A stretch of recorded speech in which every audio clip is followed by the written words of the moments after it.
What's up guys, I'm Kel, Red Zone Rogue, and welcome to another Force of Will strategy video. Keep in mind that these strategy videos are not deck techs, but are instead strategy videos with the intent of inspiring you guys to go out and make your own dank builds. If you don't care about any of that crap, there is a deck list in the description down below. So for today's video, we're going over a Wanderer Vlad slash like Odin spinning myths deck. This deck is actually really sweet. It's a lot of fun to play.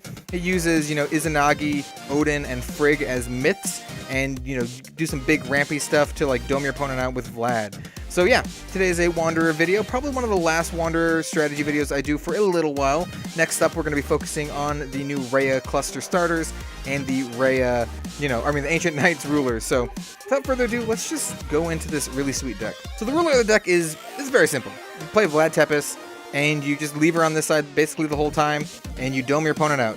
2 of any, this card deals 200 damage to target opponent, you gain 200 life. And that's basically all you do. She does have this ruler side.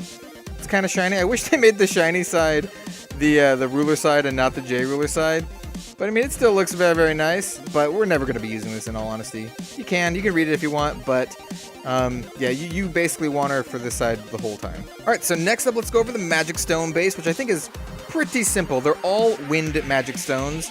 They all count as wind magic stones, as you can see here, because they basically, we run Gretel. So we run Gretel for ramp, and they all need to be wind stones, and just having these 2 random wind stones, not big of a deal. So we have 2 random, just regular wind stones. We have 4 deep wood, and then 4 gusting skies. So, yep, that's my stone breakdown. It works pretty well. You don't really run into a lot of difficulties or anything, and you always hit a stone off of Gretel. So, yeah. Alright, so next up we have the Resonators, and I just run a full playset of Tama, Familiar of Holy Wind. It's just a fantastic value creature, or Resonator.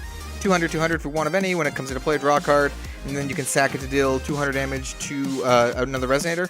Just a fantastic value card. Really good early game card, and still pretty good in the late game. You can play it and draw a card, and sack to deal some extra little damage to some random little jabronis sitting around. So yeah, Tama's a great card. I mentioned this before, but I do run 3 Gretels in the deck. Just a fantastic ramp card, and every stone in the deck is a wind stone. So yeah, can't go wrong with Gretel. Next up, we have my Melfee's Sorceress of Heavenly Wind. I got it right. Sorceress of Heavenly Wind Melfee's. There's too many Melfee's. Anyway, I run 2 of these ones. They're pretty good, but I like the stone-based ramp from Gretel a little bit better because we're going to be using the doubling power that Odin has. But, Melfee's still pretty good, and she has, the ability to prevent damage, so that's also pretty good. Comes in handy in, like, niche situations. Niche situations. Yeah. Along the same lines, I run 3 Fiethsing, the Magus of Holy Wind. Kind of like the same deal. They add 1 of any, they prevent damage when they come into play, they have quick cast, they can do some pretty cool stuff, and they're a body that you can attack and block with, so that's also pretty good. Same reasons I run Melfee, same reason I run Fiethsing. Next up, we have some of the myths of the deck. So I run 3 Izanagi, which is pretty good. You can cheat him into play with spinning myths, and he just gets rid of 3 things. He's efficient, he's huge, does a lot of work, he's just a fantastic card for this deck. Kind of like a no-brainer if you're running spinning myths, honestly. Next up is one of the most key pieces of this deck. We have Odin the Omniscient. He's a 1000/1000 for 4 of any and a darkness and a wind, and I'm going to read what he does specifically because he's really important to this deck. It says, if you produce will with a magic stone you control, you produce that will plus 1 of the same kind as another will produced by this way instead. So he basically doubles all of your magic stones, which is really, really good for Vlad. So you can just play him, cheat him out early, and just start going to town on your opponent's life. This deck is pretty cheesy like that. If your opponent doesn't have answers to him, and they might not because we are running a lot of counter magic, then yeah, the game can go out of hand pretty quickly. And Odin's just sweet, man. He's just such a cool card. Along the same lines, I run 2 of Frigg, Goddess of Abundant Harvest, and she's also pretty good. She's got this really cool recursion ability. She says, when this card enters your field, put up to 1 target Resonator, up to 1 target Addition, and up to 1 target Chant from your graveyard into your hand. This card is just fantastic. You can recur multiple Friggs, so you have 1 in the graveyard, 1 in play, get your 1 back, somehow get this one to the graveyard, and then just kind of like rotate them out. It's really good. Frigg's a fantastic card, and it's also a myth, so you can cheat it into play with spinning myths. Next, I run 2 Heavenly Instrument Hydromonicas. These help me search out the cards that I need. They can put cards from the top of your deck into the graveyard, but that's not super good. Mostly you just use it to search out Odin, or maybe even Frigg, or maybe even the next card that we're going to talk about, but In any case, Heavenly Instrument Hydromonica is a pretty good card. So I run a singleton Schrodinger's Observation for the extra burst damage, just in case I really need it. It's a really good like burn spell. Basically, you do this to dome your opponent out if they're really low. You can search it up with any number of cards, and by any number of cards, I mean specifically Hydromonica. There's a couple other search cards we have, but I don't think you can get Schrodinger's Observation with those cards. But in any case, this is a really good finisher. There's only one in the deck because you really only need one. Next up is Spinning Myths, and this is one of the linchpins of the deck. It's what makes the deck work so well. It's a fantastic chant. 2 green, or 2 wind, 1 of any. It's a chant. You can put a Myth Resonator from your hand into the field, and if you did Torrent, so if you played another card that turn, you can put the top card of your Magic Stone deck into the field. So it like ramps you and plays you a dude, and if you play this with another card in the deck that we'll talk about in a little bit, then you almost basically always have the Torrent ability, which is really sweet. Or it's basically, it's like a free Torrent ability. So yeah, Spinning Myth is kind of a no-brainer for this strategy. It's kind of like the linchpin of it. Next up, I run a 2 of Farias Summon. It is a quick cast chant for 1 wind and 1 light, and it is a really good tutor. You might not know what this card does because it didn't really see a whole lot of play, but it's a sweet card, and it's a common too, which is crazy. In Magic, this would be like a mythic or a rare. And it lets you search your deck for a Resonator, reveal it, put it into your hand, then shuffle your deck, and Torrent, recover up to 1 Magic Stone. So if you Torrented, then this card basically only costs 1. It has quick cast. You put it, like the card, directly into your hand. It's a fantastic card. It helps you get Odin, helps you get Frigg, and more search is always good, especially for like a kind of like a combo-y style deck like this. So yeah, Farias Summon is a fantastic card for this deck. So next up I have Rewriting Laws, and this is the card that I mentioned earlier that kind of gives you free Torrent with Spinning Myths and I guess even Farias Summon. So this is a chant for 1 of any and 1 wind. It's a super good card. It says Magic Stones you control gain rest, produce basically 1 of any will, and until end of turn, recover up to 2 Magic Stones you control, then draw a card. So basically, you play this, your stones can do anything. They can add 1 of any. You recover 2, and then draw a card. So this is like basically a free card, lets you draw a card, fixes your color base, and lets you do Torrent for basically free. So yeah, Rewriting Laws is amazing in this deck. Like before we go on, just imagine a turn 3 where you play this, untap 2 of your things, draw a card, play Spinning Myths, put the top card or the top stone of your deck into play, and then play like Izanagi.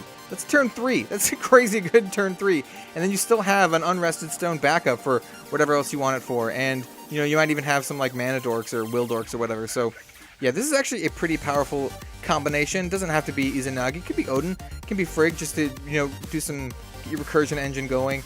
This deck's a lot of fun, guys. It's a lot of fun. So let's go over some of the other chants in the deck, because we're not done yet. Next up, I run a full playset of Dawn of the Earth, and I basically run this in every single deck that I can, and I run a full playset. This card is bonkers. It does so many things. I'm not going to go over it all exactly, because it's got like this giant wall of text down here, and you can pause it and read it if you like, but it can protect your guys, it can pump your guys, it can give it so you can do double attacks, which is really good, especially with Odin. You give him barrier and then attack again. It can like hose over an entire turn for Fox, which is really good. It can blow up all your opponent's Regalia, which is also really good because, you know, you see a lot of Regalia in Wander. This card is fantastic. It would be quite silly not to play a full playset of this. I mean, it's just so good. So much value on one card. Next up, we have Severing Wind, because why would you not run Severing Winds? I just run 2. I could run maybe more, but I think this deck is pretty good at 2. Your opponent tends to play around Severing Wind a lot, especially when they see, well, you just Wind Will in general.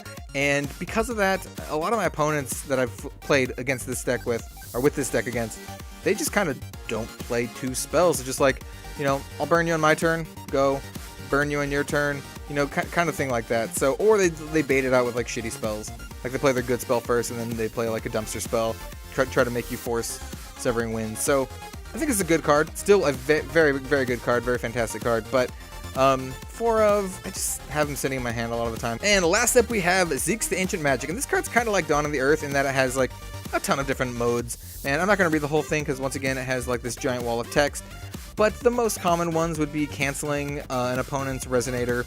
You can give your, you know, whole team plus 200, plus 200. There's a couple other things you can do, like shuffling stuff back in, which is also really good with what I have going on in the deck with Frigg and all that stuff. And not just Frigg, but like Farias Summon and stuff like that. So yeah, Zeke's is kind of a no-brainer for Wanderer 2. It's just kind of, you know, a format staple and a fantastic card. I don't know what I would cut if I wanted to run more Severing Winds. Could be Zeke's. well, it could be some Resonators too. So it's hard to tell if you wanted to run more, because I could see you wanting to run more Severing Winds. But I don't think I would cut Zeke's. Zeke's is so good. And there you guys have it. That is my Vlad, Tepes, Odin, Spinning Myths, Wanderer deck. I think this deck is a lot of fun to play. You know, you come up against a lot of Fox and stuff like Dawn of the Earth kind of hoses over Fox. Pretty good. You come across a lot of Burn. This deck does decently well against Burn. They have a hard time removing Izanagi if you can play him pretty early.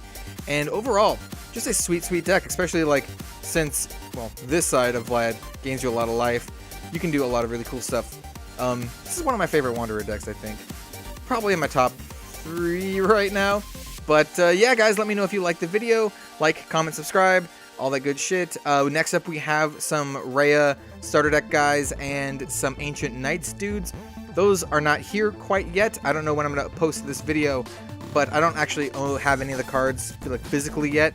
Currently, as I speak, my Rhea starter stuff is in the mail. But yeah, guys, stay tuned for that in the future. So yeah, we're going to be doing some more New Frontier stuff moving forward. But don't worry, we will be moving back to Wanderer every now and then as I create new Wanderer decks. So you guys, I already said my spiel. I hope you guys have a good one, and I will see y'all next time. Have a good one all, and I'll see you later.